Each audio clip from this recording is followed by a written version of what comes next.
Hi hello friends, ఒకసారి చూడండి. 13వ శతాబ్దంలో కాకతీయుల సామంతరాజు అయినటువంటి బేతరాజు పరిధిలో ఉన్నటువంటి ఈ గ్రామం అత్యంత సుందరమైందని చెప్పుకోవచ్చు. ఒకసారి ఈ కళా సంస్కృతికి నిదర్శనం అని చెప్పుకోవచ్చు.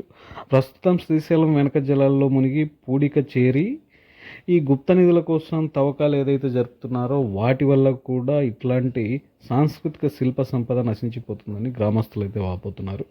వీటిని అధికారులు అయితే మాత్రం కాస్త చూడాల్సి ఉంది. ఎందుకంటే ఈ గుప్త నిధుల తవ్వకాల్లో ఇప్పుడు 13వ శతాబ్దం నాటి బావి, ఇంకొన్ని గుళ్ళు, అట్లాంటి వాటిల్లో చాలా ఉన్నటువంటి మన సాంస్కృతిక సంపద, శిల్ప సంపద అయితే వాళ్ళకు దొరక్కపోక ఆ అసహనంతో వీటిని ఈ బావుల్లో పడేయడం, లేకపోతే ఉన్నటువంటి బావుల్ని తవ్వేయడం. ఒకసారి చూడండి, ఇది 13వ శతాబ్దం నాటి బావి అని చెప్పుకోవచ్చు.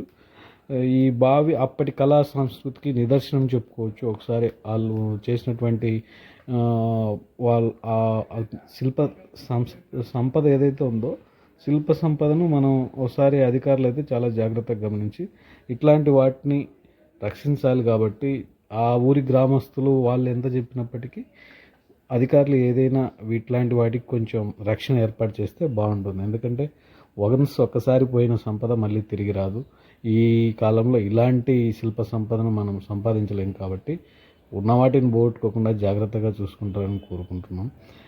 ఆ గ్రామస్తులు జరిపిన సమాచారం ప్రకారం ఇక్కడ ఎక్కువగా ఈ గుప్త నిధుల తవ్వకాలు జరుగుతూ ఉన్నాయి. కాబట్టి అధికారుల సంరక్షణలో ఇట్లాంటి వాటిని కొంచెం పారదోలితే మంచిదని వాళ్ళు ఆ గ్రామం యొక్క